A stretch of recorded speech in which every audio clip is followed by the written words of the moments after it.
One late afternoon, as he was wondering if he was going to sleep out in the open again, he saw a farmer washing in a creek by the side of the road. "Good afternoon, sir. Would you happen to know if there is a house without a kitchen nearby?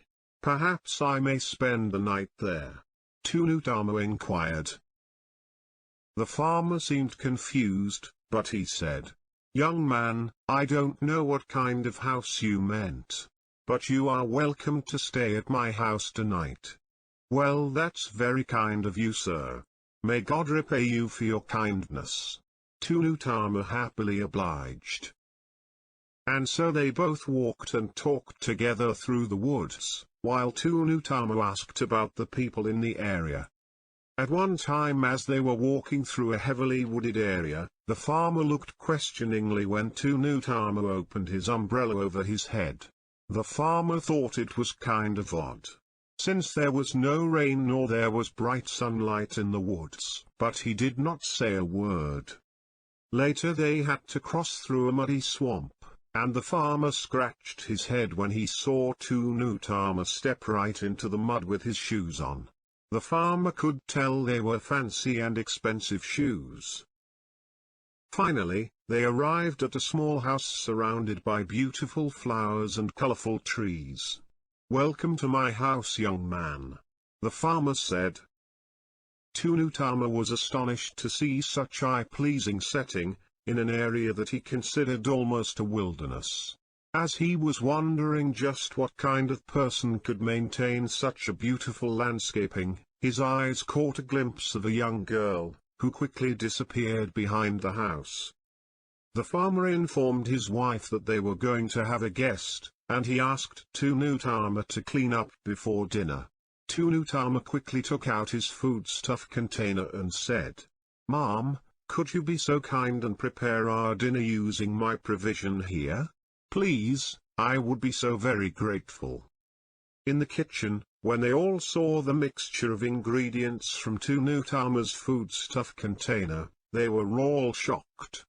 "I knew there's something wrong with that man," said the father. "I think he is up to no good. I think we should just return this stuff," said the mother.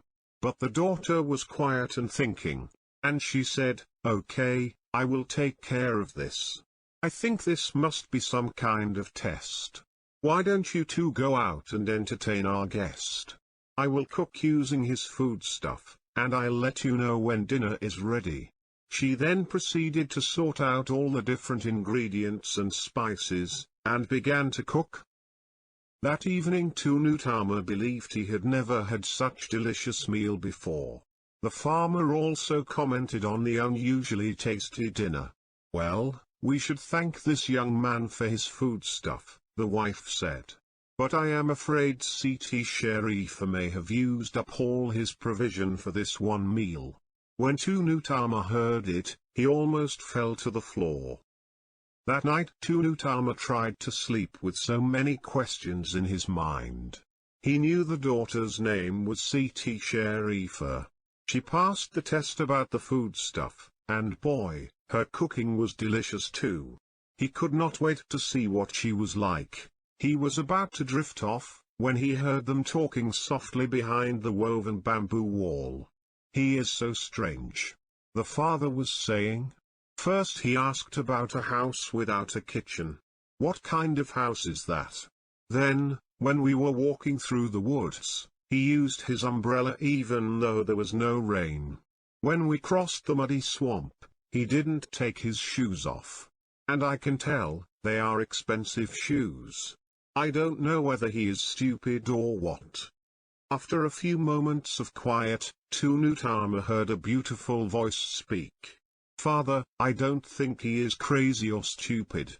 When he asked for a house without a kitchen, he was asking about a mosque, where he could stay for the evening." Siti Sharifa was heard saying he used his umbrella to protect his head from bird droppings. And he didn't take his shoes off because he might step on some sharp objects in the mud. That night Tun Utama slept with a smile on his face, and he could not wait for the morning to come.